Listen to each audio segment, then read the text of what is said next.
નમસ્કાર, આપ જોઈ રહ્યા છો JK ન્યૂઝ ગુજરાતી. વાત કરીએ તો જસદણના જૂના માર્કેટ યાર્ડમાં નારી શક્તિ વંદના કાર્યક્રમ ગુજરાત રાજ્યના કેબિનેટ મંત્રી કુંવરજીભાઈ બાવળિયાના અધ્યક્ષસ્થાને યોજાયો હતો.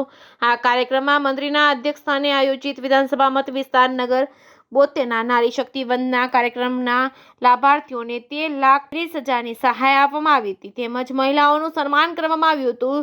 8 માર્ચના રોજ ઉજવાતા મહિલા દિવસ નિમિત્તે ગુજરાતના પાટણ ખાતે વડાપ્રધાન નરેન્દ્ર મોદીની વર્ચ્યુઅલ ઉપસ્થિતિમાં અને મુખ્યમંત્રી ભૂપેન્દ્ર પટેલની પ્રેરક ઉપસ્થિતિમાં વિકસિત ભારત વિકસિત ગુજરાત નારી શક્તિ વંદના કાર્યક્રમ યોજાયો હતો. જૂના માર્કેટ યાર્ડમાં બાવળિયાના અધ્યક્ષસ્થાને નારી શક્તિ વંદના કાર્યક્રમ યોજાયો હતો. આ કાર્યક્રમમાં જસદણના પ્રાંત અધિકારી, જસદણના મામલતદાર તેમજ વિછિયાના મામલતદાર તેમજ જસદણ વિછિયાના TDO, રાજકીય આગેવાનો તેમજ મહિલાઓ મોટી સંખ્યામાં હાજર રહ્યા હતા. Reporting by Karshan Bamta, Atkot. કાર્યક્રમ લઈને આપણે શું કહેવાનું છે?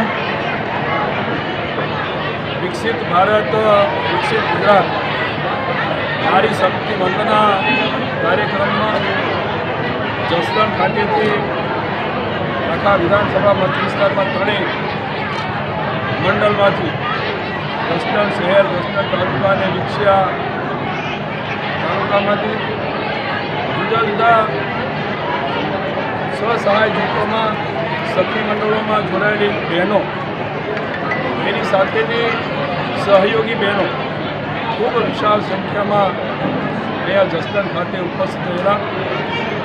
જસદણ ખાતે અમારા સંગઠનના અને અધિકારીઓ તરફથી વ્યવસ્થા તંત્ર ખૂબ વ્યવસ્થિત રીતે ગોઠવવામાં આવેલી. ખૂબ વિશાળ સંખ્યામાં અહીંયા બહેનોની ઉપસ્થિતિમાં જ્યારે દેશના પ્રધાનમંત્રી આદરણીય નરેન્દ્રભાઈ વર્ચ્યુઅલ થયા અને એમને જે નારીઓ અંગેનો સંદેશો આપ્યો, ખૂબ ભાવ અને લાગણીથી બધાએ સાંભળ્યો.